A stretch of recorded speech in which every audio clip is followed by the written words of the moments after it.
Hey everyone, Joe Carroll here. Hope everyone is well and good. And if you're good, you might as well be great. So I hope everyone is great. All right, so thanks for joining me here today. So a couple weeks ago, I released a video kind of in response to some of the teachings that I had seen some people, trying to do on YouTube. And it was called Back to the Basics, and it kind of blew up on me. I was not expecting the response that I got. It was pretty overwhelming, and I love that because it was kind of a return to the basics of four band EQ and just kind of learning to turn to tone shape with that, going right into a stereo bus with some light stereo bus compression, some light equalization, and realizing that we can get a great sounding record with minimal processing, unlike what some of the teaching that we see nowadays is. So I wanted to kind of build on that because we had many, many requests to do more, which just encouraged me a lot. So thanks for all the encouragement. Thanks for all the wonderful comments. So that said, I thought what we would do today is I have a song pulled up, and today is kind of a singer-songwriter kind of thing. And what I thought I would do is, if you'll remember, a couple weeks ago we used an SSL. So we pretended like we were sitting down in New York City on a SSL 4K and mixed a cool instrumental jazz piece, kind of a groove-based jazz piece. So today I wanted to pretend like we had went to downtown Nashville to Blackbird Studios, which happens to be right next door to the tracking room where I work very often. And they have in their A room this beautiful Neve 8078. It's just a gorgeous console. Everything about that room is gorgeous. The outboard, the decor, like everything about it. So I wanted to kind of pretend like we were setting down and that we had that one channel strip, which is a 4-band channel strip. And today I'm using the kit model of this console. Everything is being funneled right down into the stereo bus directly, no subgroups whatsoever. And we are hitting on our stereo bus. The very first insert is Slate VMR, and you can see that it's set to Brit in. So it's simulating hitting the stereo bus of a Neve console. We do have an EQ. This is a copy of John McBride's Motown EQ. So if we want a little stereo bus EQ, we can do that. And then we also, if we want it, we have a little bit of Fairchild stereo bus compression. So there's a reason why you see me using so many pieces from Kit, and that is because they are sponsoring a giveaway. So stay tuned to the end for your chances to win some really cool prizes, okay? So what I'm going to do is I'm going to start bringing up, you'll see that everything is, stereo tracks are panned, hard stereo. Mono tracks are panned, hard mono. There's no effects or anything like that. And one other thing about our tools. A lot of the same plugins that you see last time. This plate from Lexicon 480. This reverb chamber from Studio A. So if I was working in Studio A, like all other engineers, you really kind of want to use that chamber, that live chamber they have. So I have a model of it right here. Then we have the RMX 16 like we had last time. We have some tape delay like we had last time. And we have two PCM 42s running eighth notes. Okay.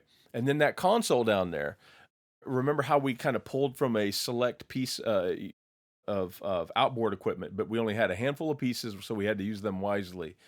That console down there, the Neve 8078 in Studio A, has four Neve 2254, 2264 type of compressor. So I have four of those here, as well as one Fairchild, just in case we want it, because it's Blackbird and they have all the best of everything. All right, so let's just get busy. Let's pull up some faders. And let's see, I'm going to start from this chorus here.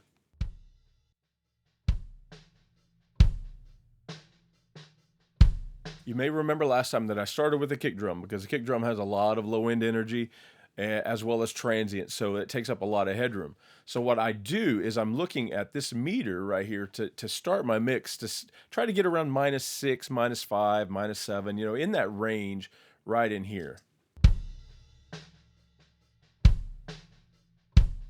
And what that's going to do, as I build this mix around that volume, that's going to keep me in a sweet spot, in a safe spot on my stereo bus, to where as I add excitement, as I add lead vocals, that I'll kind of be in the red, but not so far in the red that I would be clipping my stereo bus or any outboard equipment, that kind of a thing. So let's just start building this rough mix, because the rough mix and the rough balances is an extremely important part of mixing.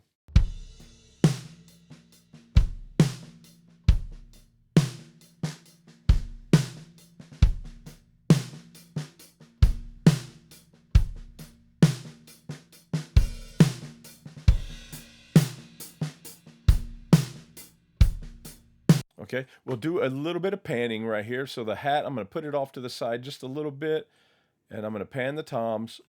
Drummer's perspective. This was a single rack and a single floor tom, so I'm going to kind of put them inside where they would naturally be in the overheads, when the toms play. Okay, let's get some volume on them.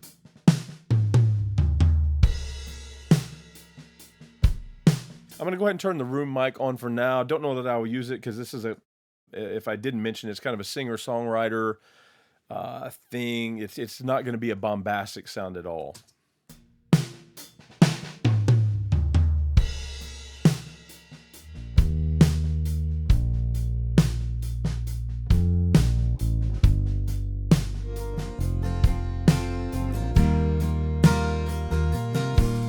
So we have a left and a right doubled. Yeah, they're not actually doubled. So they're playing different things. So let's pan them hard for now, and we reserve the right to change our mind, but let's just kind of move on while our mind is fresh.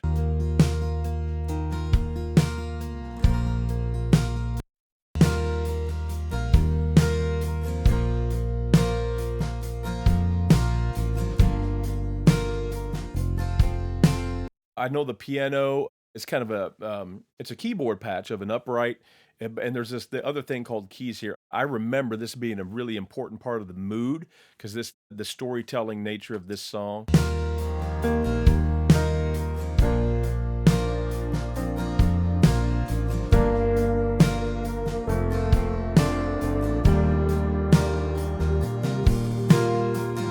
Okay, I like it. That patch. Really wide. That sounds really good. So we may use that as our extremes and bring in our acoustics just a little bit, where this guy's hard left, hard right kind of thing.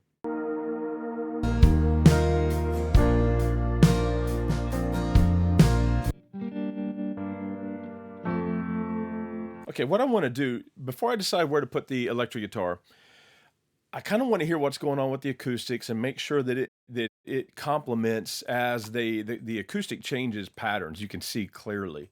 So let's pick a side that complements the acoustic best, because it's kind of a thick, really rich sound. It's a true rhythm sound. There's no leads or anything like that.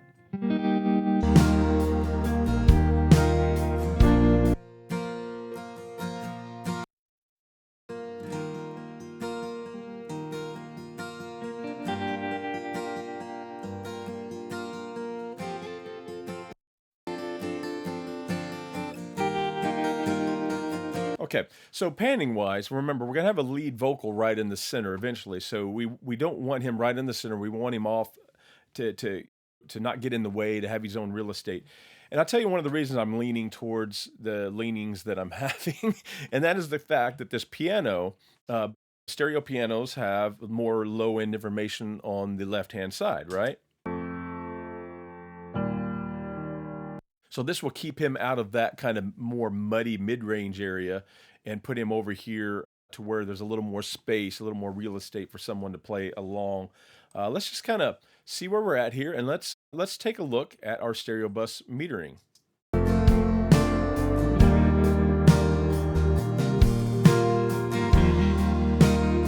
And the song gets even louder down here.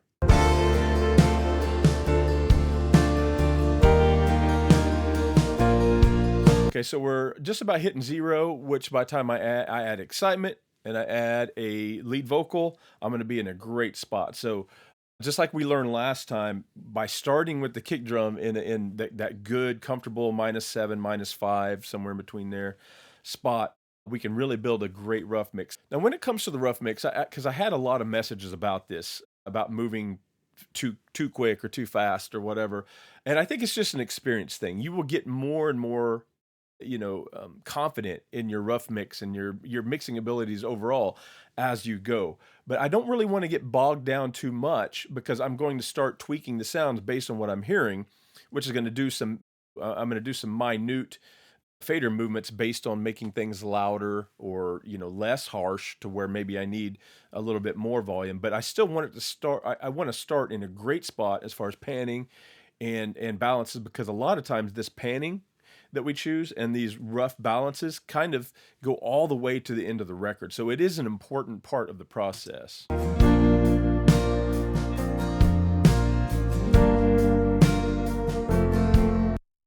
Let's bring these acoustic guitars in just a little bit and see if we like that keyboard kind of having some space out there in the far left and far right by itself.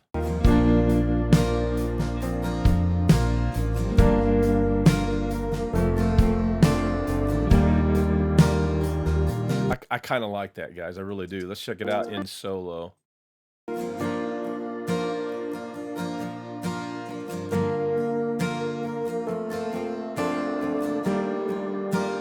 Kind of like that, bring it in just a touch. Now let's listen and start thinking about the song. So it's a very moody piece. The chord progression, the instrumentation, the sound of the snare drum, everything is very, very vibe centric, very mood centric. So let's make decisions based on what it needs to be when it's done and start kind of dialing in things as we hear it.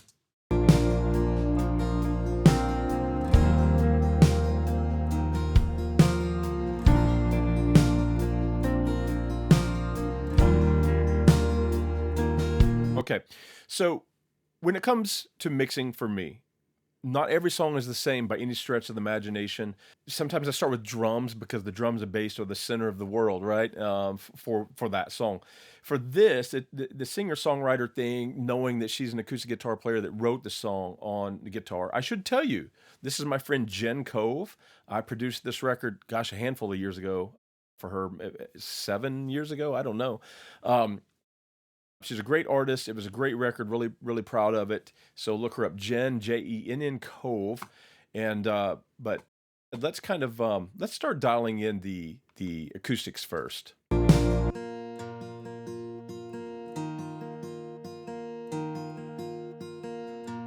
Okay, so you clearly hear that it's a little too rich and boomy in the bottom end. That's going to take up space for our guitar and our piano. So let's a low pass filtered up to 82. And let's hear the strumming part in this chorus.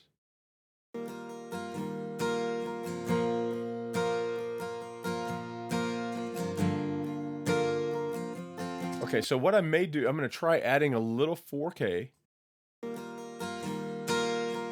That'll bring out the strums if I want it. Okay, so I'm just identifying that. And I may add just a little bit of 15, kind of see what it sounds like.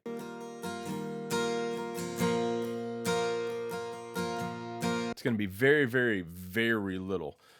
But what I want to do is I want to copy this over and just kind of hear it in the mix. So this is very, very light treatment getting out of the gate.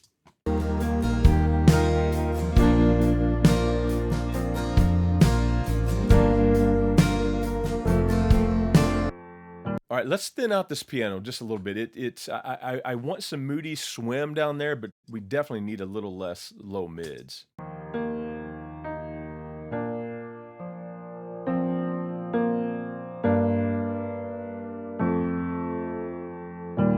Let's do right there. Let's cut that back. Just a couple dB. Let's keep it warm. And let's also cut everything below 82 cycles out.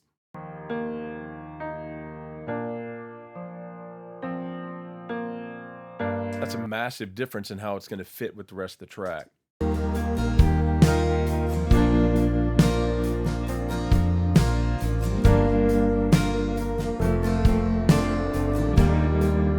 I'm still hearing too much low mid buildup, and I think one of our offenders is this electric guitar. Let's take a look at him. Yeah. And one thing about a Neve is you have select points. So whether you're using a 1073 style, 1084, something a little bit later than that, but still that era of Neve, you're going to have select points to deal with. So, but this is great ear training, because remember that, to me, one of the reasons of getting back to the basics and using a 4-band EQ is listen. Don't look at a plug-in or a screen telling us, hey, there's a problem at 327 hertz. Just know that when you hear it, like you hear it and you're like, yeah, I need to, I need to go to this Neve channel, this SSL or whatever, and kind of click on right on here and kind of see where the center of that is and just duck it back. It seems like it's just right there. And let's take that up to 82 again.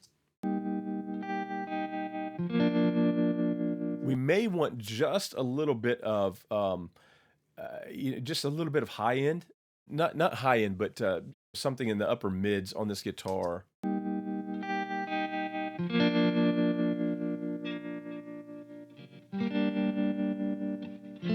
Let's go right there, just something just a little bit glossy.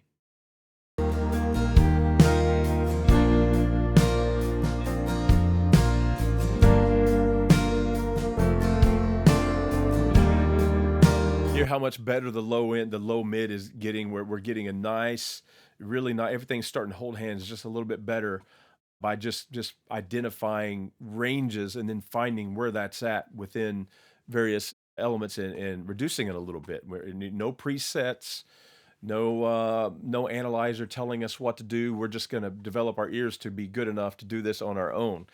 That's what Al Schmidt would do. So we want to be as good as Al Schmidt when we grow up. So here we go.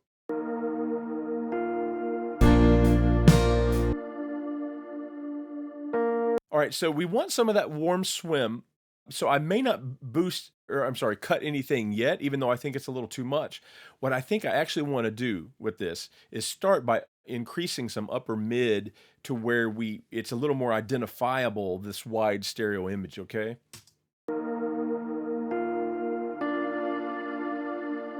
And I'm going to click around to find something that's kind of flattering for this kind of thing. So, and a lot of this is for your own good, because I want you guys to hear it and kind of know what you're hearing and then what I'm choosing. So this is 8.5K. 6.8.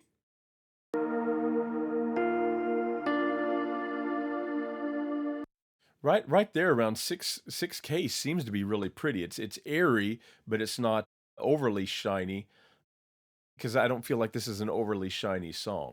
So let's do the same thing. Let's cut at least set our high pass filter to around 50 cycles. We don't need anything that's down there.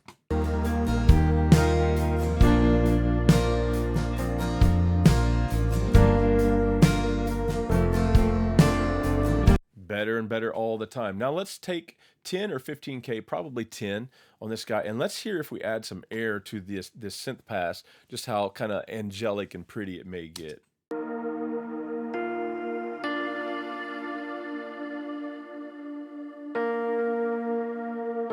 I think I'm gonna do 15.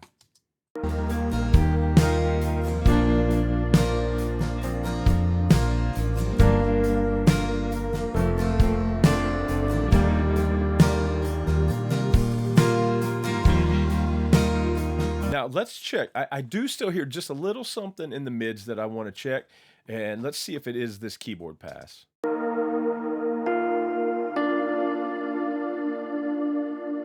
Right there. So what is that? 330 cycles it looks like. Let's cut it just a touch.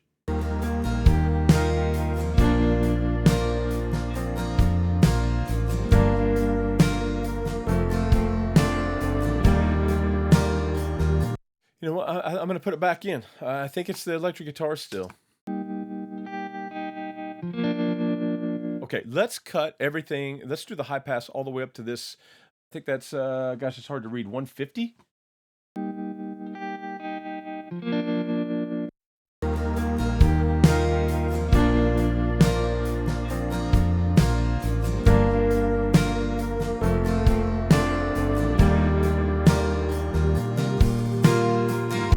already made a big improvement. Do I dial the drums in yet, or do we? I think what I want to do is I think I'm going to go ahead and use buy a vowel. For those in America that we know what we know what that means. For everyone outside the United States, it's a game show here that's been on for years. All right, so I'm going to use one of my 454s, and I'm going to dial in the comp- the range of the acoustic guitars is a little wide, and by wide, I'm not talking about the stereo imaging. I'm talking about the contrast between loud and soft. It's not really in a pocket yet. So a 2254 is a fantastic tool to get acoustic guitars where you want them to be. It really is. And so I'm going to go 3 to 1 here. We're going to turn this on, go 3 to 1. I'm going to leave it in the slow setting, and because I want to hear a couple things. So the fastest release was 400 milliseconds on these vintage pieces, and we're going to turn the side chain up to around 200 hertz, a little above there actually, because acoustic guitars, close mic'd acoustic guitars, invariably have a buildup of a bump around 180, 190, sometimes depending on the body size of the guitar. Sometimes it's as high as 200. And we don't want that thump to trigger our compression. So by nature, and when I'm making presets for acoustic guitars that I'm building it into my template, my high pass filter is always going to be above 200 cycles. So that's just a little tip as you're building your own templates at home. And I'm not going to use the limiter at all.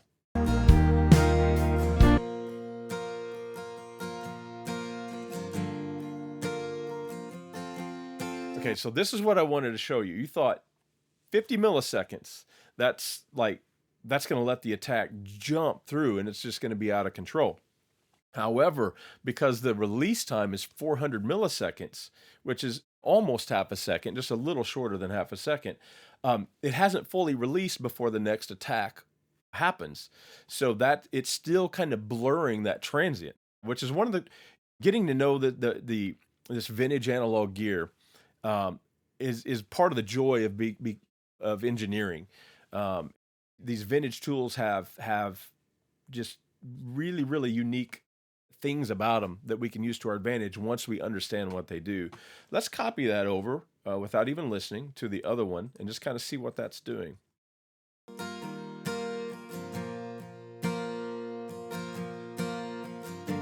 Okay, I like that. Let's check it out in the mix.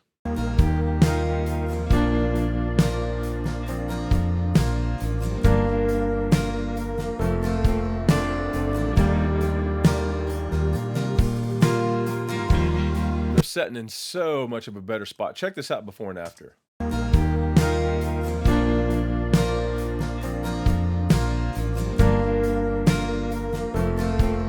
So especially on the quarter notes like 2 and 4, it's just really jumping out, even though it's not being played all that aggressively. It's just the nature of a close mic, right?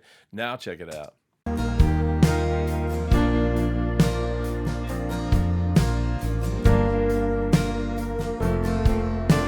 So we get the excitement. We can still hear that there's this anticipation of energy on 2 and 4, but it's not jumping out in volume. It's just appearing that way. Wonderful tool.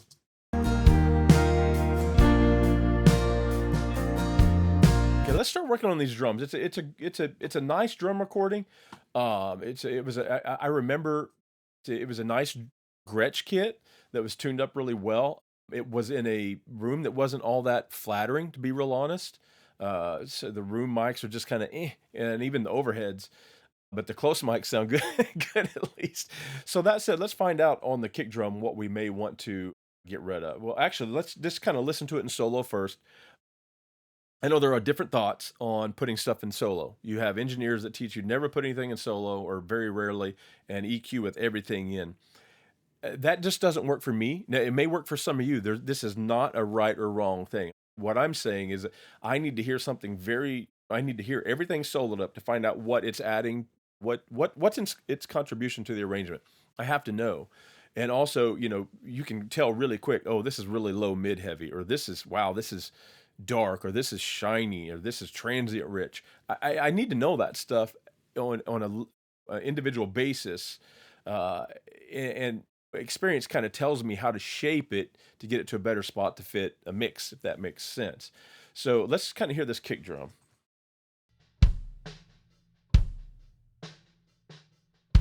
typical head flap thing. Let's find where that's at.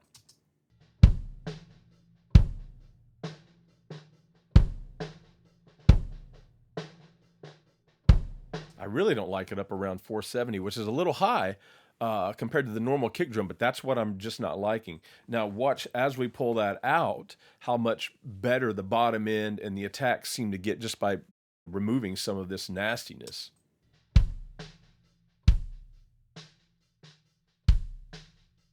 Isn't that amazing? Just a couple dB of something that we don't like has such a massive effect on what we do like.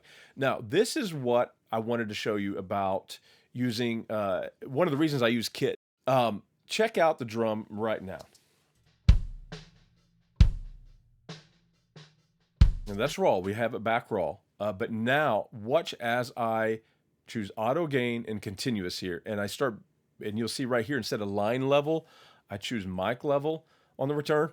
As I boost the preamp, listen to the weight of this transformer. Check it out.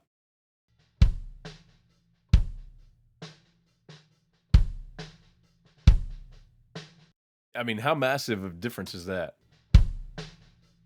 That's just one of the cool things about choosing a plugin that's got the modeling of the preamp built in. And I will say that the SSL we chose last week was the SSL branded, and it also has a model of the preamp built in. So you can do the same kind of thing to get some break, some of that mid-range breakup that the SSL could do. So I like what we're getting out of this kick. It's kind of nice and punchy now. Let's get rid of that 470. I'll use the high pass filter to 27, and we could use the low pass to around 12 if we wanted to. I mean, there's nothing up above that we want. Now, before we add any attack, let's just kind of hear it in the mix. Maybe removing some of this mud is all we need for a song like this that isn't supposed to be too aggressive.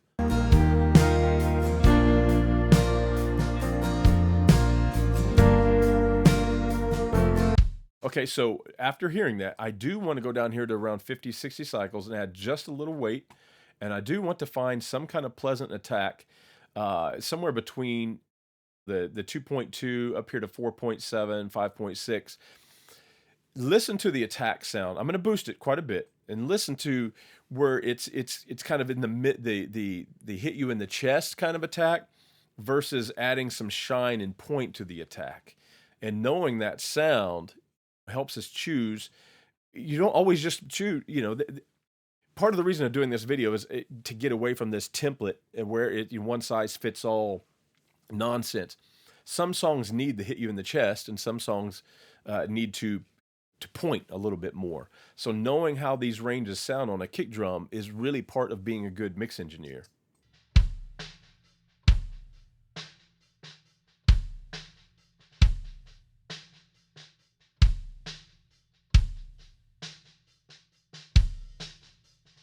You hear all of them are going to help it cut through the mix and add some punch, but some are going to do it in a brighter, more smiley face way, and some are going to do it in a little bit more of a bulldog way. So I think I'm going to start right here in the middle.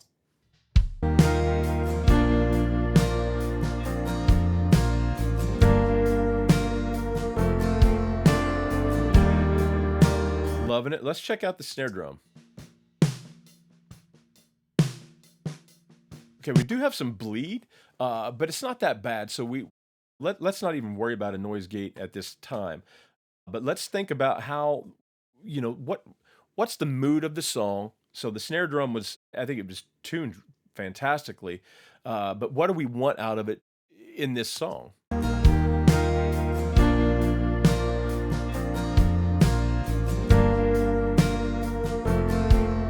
Okay, I want a little more low end. So let's go down here to 180, which on these Neve 8078 style circuits was a great thing. Whereas on our 1073s, like 220 was an awesome spot for snare drums. So it's still in that range to add some really nice body. You know what we're going to do?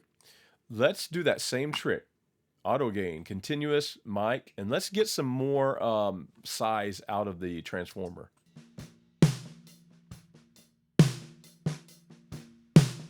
That's a little too much, because I will tell you, it becomes more apparent as you EQ.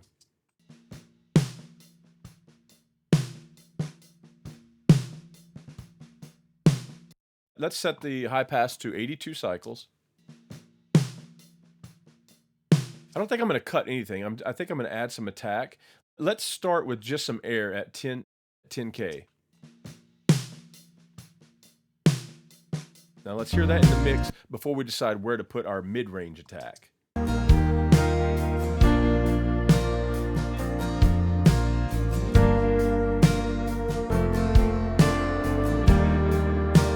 Okay, so one thing about choosing where the mid-range attack is on a snare drum, the instead of the air, the more the sound of the stick actually hitting the head, is that much like the kick drum, there's different ranges that we can use that are all effective, but effective at creating different moods for or matching a mood of a song. So, and when you're also adding air, sometimes you're not adding any air to the top, right?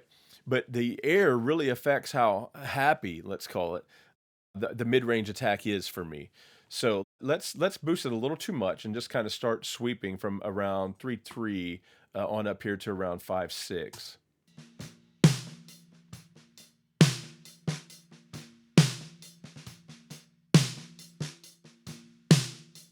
See, all of them are doing the job, but some of them are just getting really shiny because of how they interact with that top band up there. So let's just turn it down a little bit.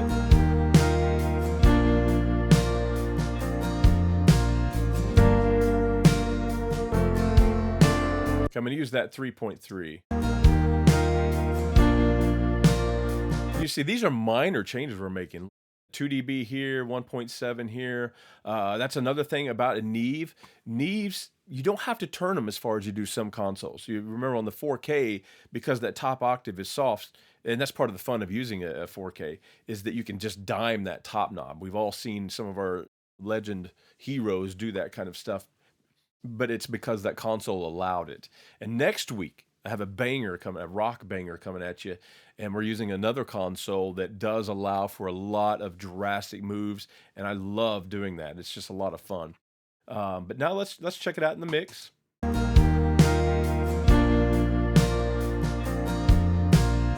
Maybe a little bit too much top end, to be honest. I'm going to cut these back just a little bit.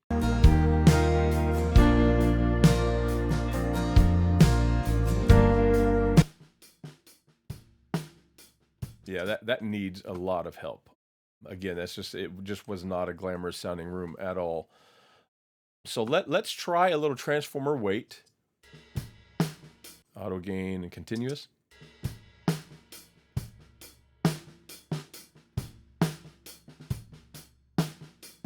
Let's cut it. I think there's a little boxiness. Yeah, right there around 470. Let's reduce that a little bit. Which of course makes the high end a little more apparent. So we may not even end up needing to add any high end. But it's a little thin sounding. So I am gonna go up here to 180 and add just a little bit of low end. I'm gonna set this for 82. And let's hear our kick and our snare in there with it.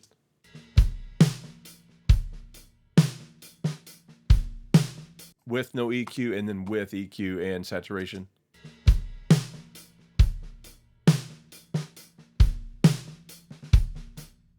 Yeah. Okay, another thing that I want to do is I'm going to use a couple of my tools.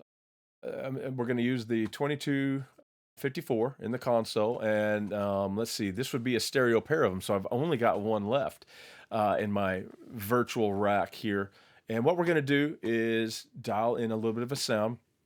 So slow 50 milliseconds is going to be too slow for overheads for what I want to do. I want to knock back that transient because it's just not this kind of a song. This song needs to be just a little smooth over on the top. So I'm going to use the fast 5 millisecond. We're going to go up here to 3 to 1 is I think where I'm going to start. And let's just see, 400 is the fastest that we can use. Side chain set to 100. All that should be good. Let's dial something in.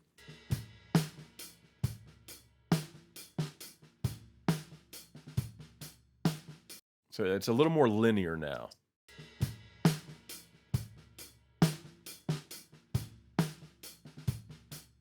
Yeah, in a good way, because we're not looking for poke you in the face out of these kind of things. It's all about sucking the listener into her vocal.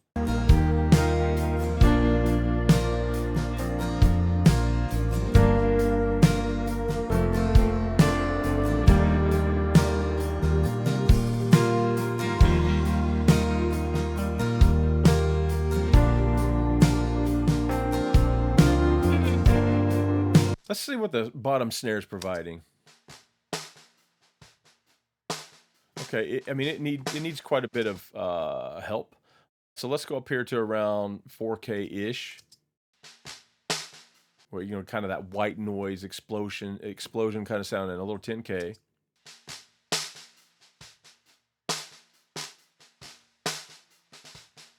And let's set this to 80.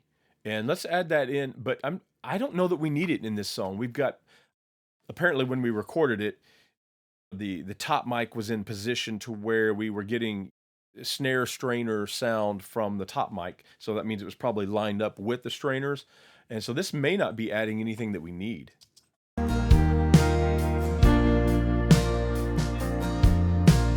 Nah, I don't need that life in this song. If it was a funk piece or a rock, you know, so many other things, I absolutely want that snap. I don't want it here, so we're not even going to use it.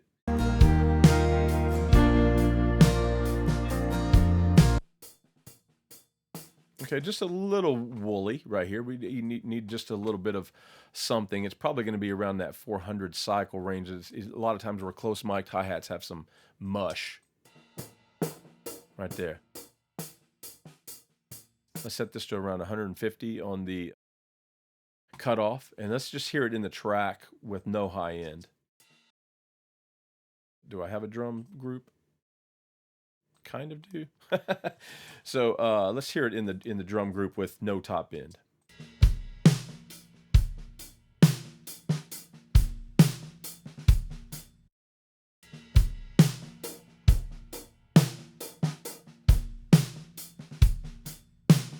There we go. So I changed that a little bit and reduced a little bit more. And I'm not going to add any high end, because the high end that we're getting from the overheads where the hat is bleeding quite a lot is plenty for the moodiness of this song.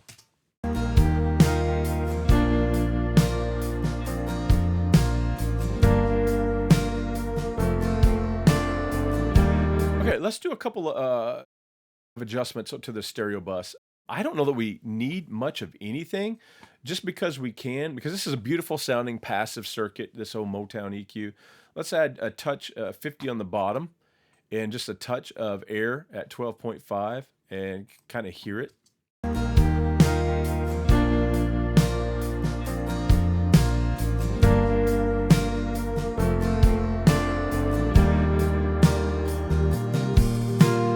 Okay, so I liked what it was doing to the bottom. On the top, we just don't need it. It makes it a little shiny. And this song, again, one size does not fit all. We don't need that traditional happy face kind of thing on the stereo bus at all.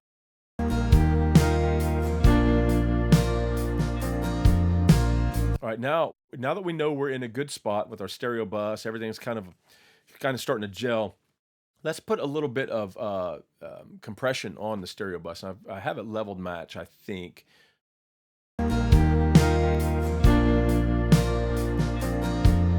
Yeah, I mean, I can hear the sound getting a little better, for lack of better terms, just because it's going through the circuitry of a Fairchild. But for a song like this, I'm going to start with a time constant of 3, and we're going to dial in until we just get just a little bit of a flicker.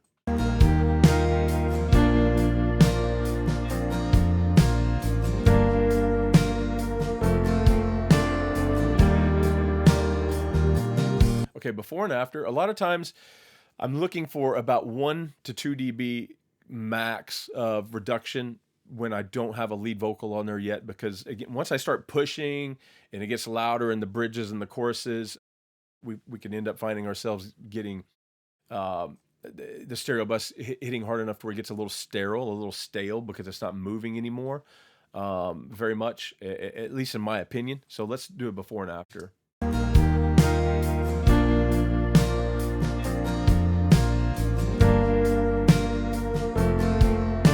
Let's set the side chain up to around 80 cycles, so the kick drum, maybe 90, so the kick drum is not really triggering much of it. Kick drum is what was triggering it, so now we can turn our reduction up just a little bit more.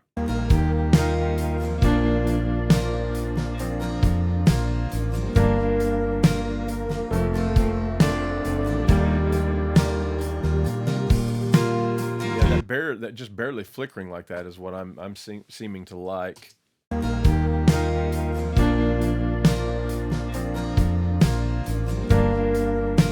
Okay, the piano, now that everything is kind of coming into shape, the piano's still bothering me. So I'm gonna go back and address it.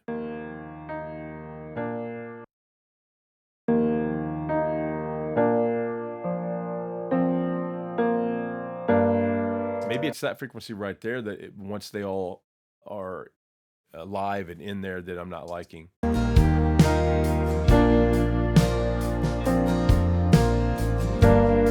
That one. So I boosted it way up in the blend to hear when that frequency that was assaulting me it got nasty, and now I'm just going to reduce it a little bit.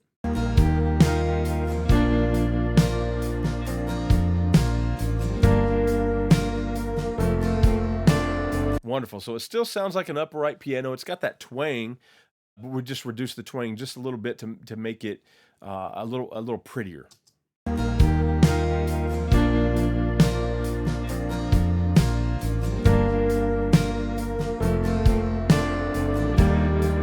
Okay, what I wanted to do is I want to add a couple new elements in. So I'm gonna this Back to the Basics series is going to continue, but I'm not going to do the same thing every time. I'm going to change up some tools. I'm going to start adding some new things in so you guys can build your own kind of practice templates, because that's what this is for. I mean, yes, can you mix a record like this? Yes, all day, every day. But a lot of us already have a template that we're working from, and that may be really, really populated and complex. So what we want to do is get back to ear training, right? And starting from scratch, no presets, and training our ear, and also building, our new kind of template going forward, or a practice template, to find out really what do we need and what do we not need, what do we want, what do we not want. And tape is one of them. And this is a fantastic plugin right here from Universal Audio. And I've got this preset here. Which one was it? This one. Stephen Smith, Ultra Linear, 30 IPS. Let's check this out.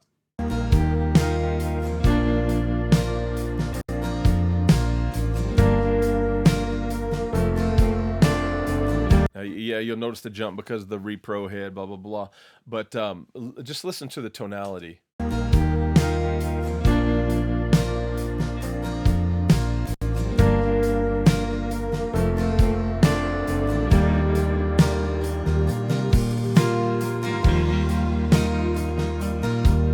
I think that's beautiful. I really like what the effect that tape is having here.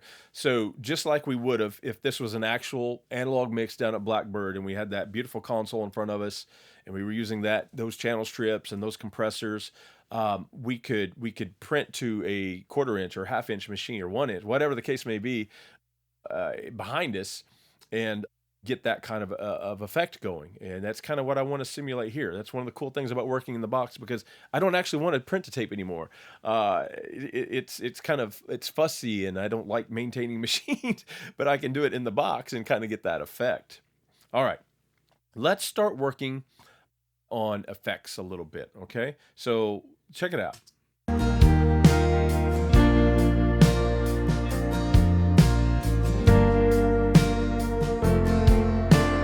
So I want some kind of ambience on these acoustic guitars. I want to put them in a little bit more of a dreamy spot.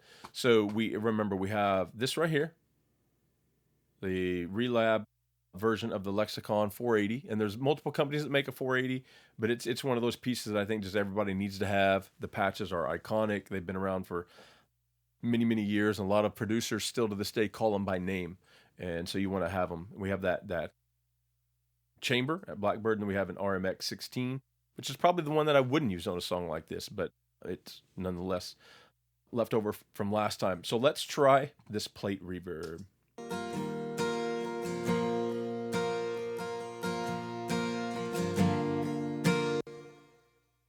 Okay, and you'll see these aux knobs are built into my template, even my practice template. I don't want to create knobs. That's where templates come in real handy. We addressed this last time, but I had a lot of questions about it. So when I say starting from scratch, I'm talking kind of about starting from scratch on the sounds themselves. no predetermined EQs or anything like that. But of course, I don't want to build my mixer. I don't want to have to create aux synths to hit reverb. I want them to already be there so I can stay in my creative mindset and my artistic mindset, not this technical, how can I build, what I need out of a virtual mixing console. I want to do all that in advance. Okay. So I would pan that over to the left, hard left, and the hard right, where the guitars are kind of coming up. Let's hear that.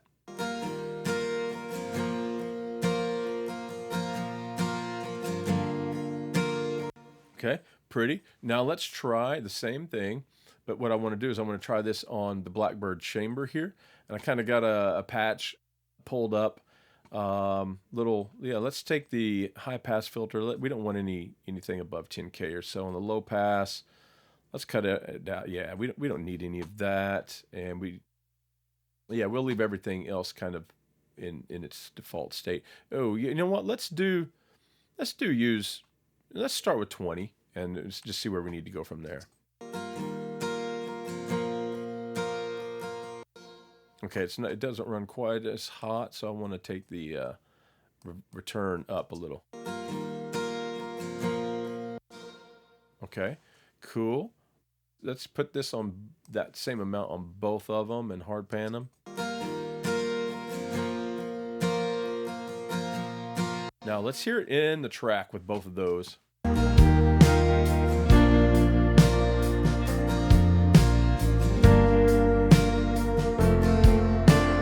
Definitely kind of puts it in a more fantasy area, more dreamy, let's say.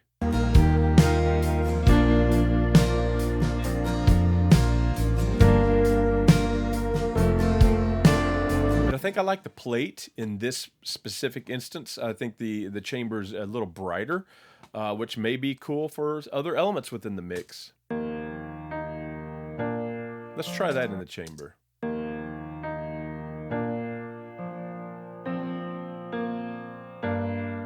And let's reduce that top end even a little lower. And of course, we're using a bright mic. Let's use a ribbon mic and bring it a little closer to the floor, and I think that actually takes the decay time down.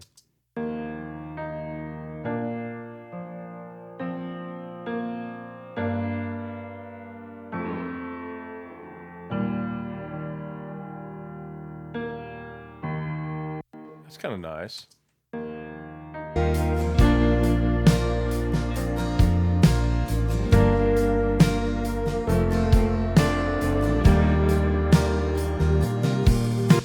Let's put the... Okay. All right, let's try the RMX. Oh gosh, yeah, that we're in the Grand Canyon here. Let's turn that down to around, let's go a little under 2. Actually, for this song, let's kind of mood it up a little bit, vibe it up.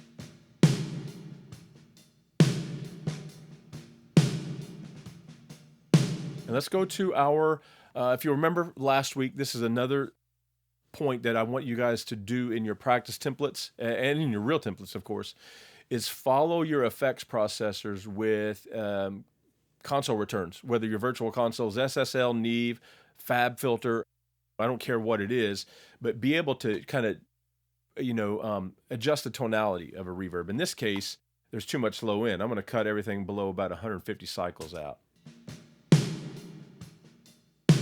So much better. Check it out. Versus just that bottom octave, or the octave below that, below 150, so 75 to 150 has been reduced a little bit, and it just sounds so much better. Let's try this.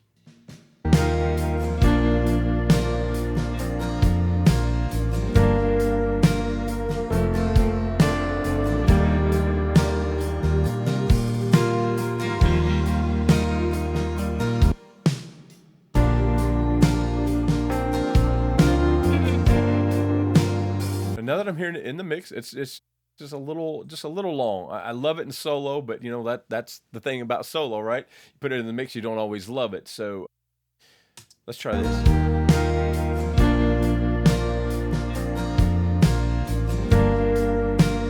Okay, cool. May have just a little bit too much reverb on the acoustics. It's just a little dreamy. But that said, I think we're in a pretty nice spot. Let's see. Have we even touched the tom-toms yet? We have not. Okay, so let's do that. Because we definitely want a better sound than that. Let's see how they combine in the overheads. Before I went on camera, I already checked phase to make sure that I had recorded it right the first time.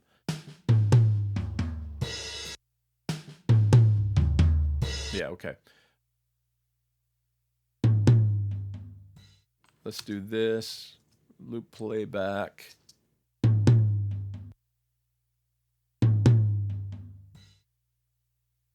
Okay. And I undone loop playback. Let's get this thing looping. And the first thing I want to do is try this size enhancer of the transformer.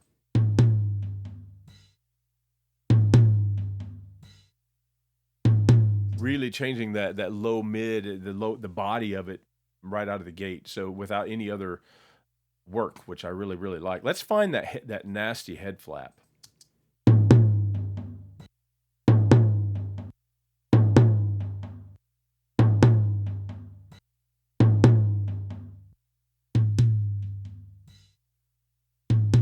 Get rid of that. Now let's take 100 cycles, 180 really. Add just a little bit of body. We'll do the 82 on the high pass. Do we need any stick attack? Let's see. Kind of like this one. Now let's add just a little bit of air. Let's hear that with the overheads. Okay, quite a bit better. Now, a lot of times what I like to do, which we couldn't do on a console, is copy my settings from one to the other. And now granted, it's going to have to be changed, but I don't know. It's something that I like to do. I know I'm going to probably want this bottom end. Let's see. No, that bottom end on that drum is very nearly overwhelming already. So we don't want that. And maybe we want less size on this virtual mic pre. Okay, let's cancel these out and just hear the mic pre itself. Okay, yeah, we'll use a little less.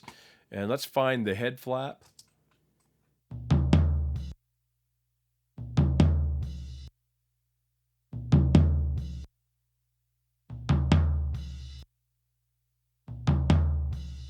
Let's cut that out.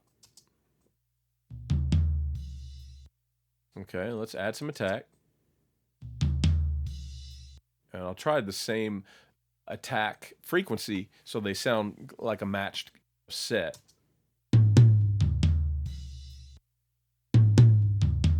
Okay, we need a little more. This needs to be a little brighter. Let's put them in.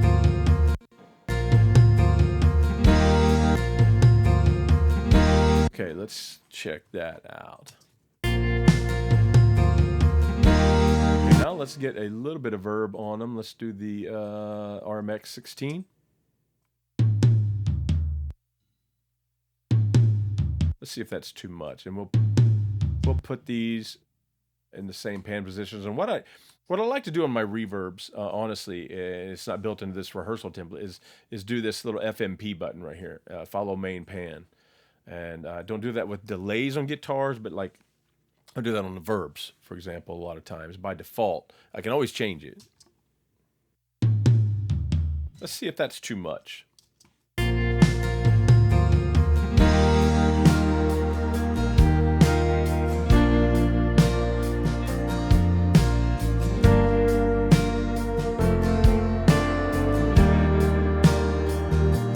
Still too much verb for me on those acoustic guitars. I kind of want them otherworldly, but that's just a little too much. And you know another thing? I'm wondering if they're too bright. A little of that small diaphragm condenser thing. I wonder if I need to take this Neve and set the top band, the low pass, to 18 to 12 and cut some of the upper shine down just a little bit.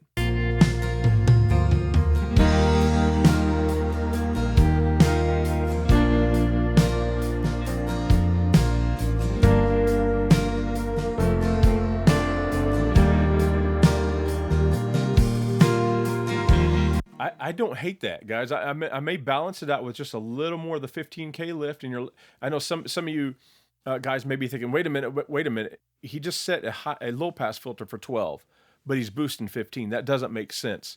That is a very useful part of mixing. Is kind of making the filters overlap in ways to get creative, and don't. You're going to have people try to tell you to worry about phase shift and all this kind of stuff. If it sounds good, it is good. Our heroes have been doing this on analog consoles for decades. So if they weren't afraid of it and those records sound amazing, I'm not afraid of it. Let's hear this verse.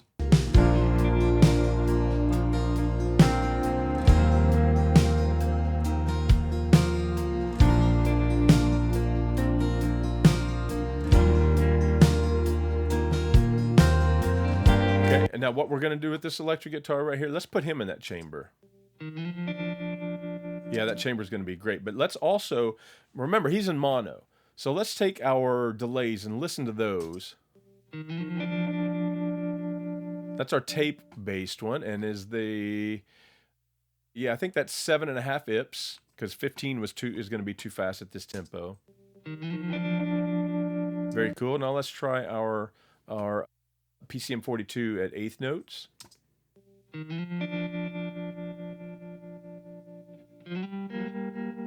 Yeah, I don't like that. So let's use a little of this. And let's pan it opposite of where he is in his dry signal is.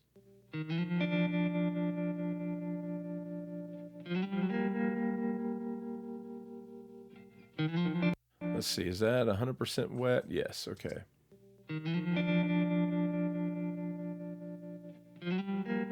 Now let's add that verb back in. I think it was the chamber. Yeah, just a little of that.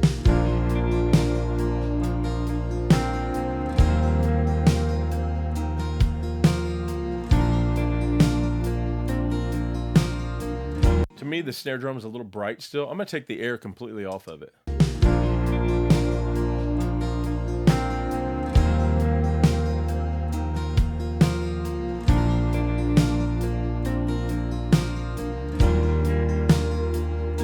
All right, it's coming together. And remember, 4 bands of EQ and filters, and let's see, 1, 2, 3 compressors total. We have made a massive impact on this song. It's really, really gelling.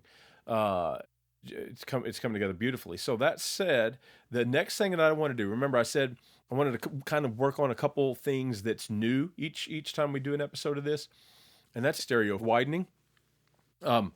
So on a traditional analog console, that wasn't a thing, right? They started making boxes. I don't know when the first boxes came out that had that capability. But now, a lot of the early ones were bad, and it still has a lot of people scared of them because it was a phase trick, right?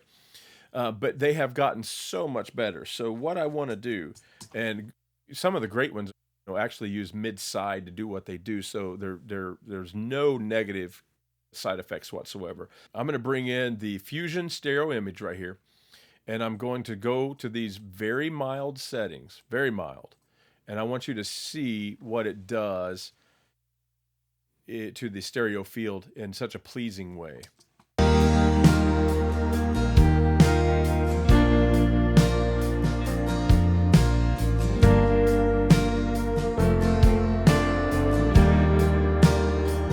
Okay. Focus on especially the synth, the verb and the synth, and check it out. Here's without.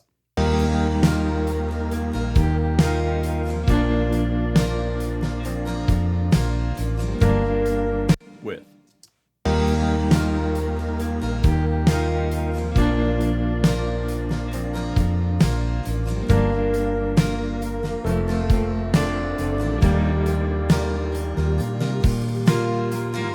It feels like it has its arm. The mix has us, its arms around us somewhat. It's kind of more enveloping. I just love these boxes, and these are part of virtually every mix that I do.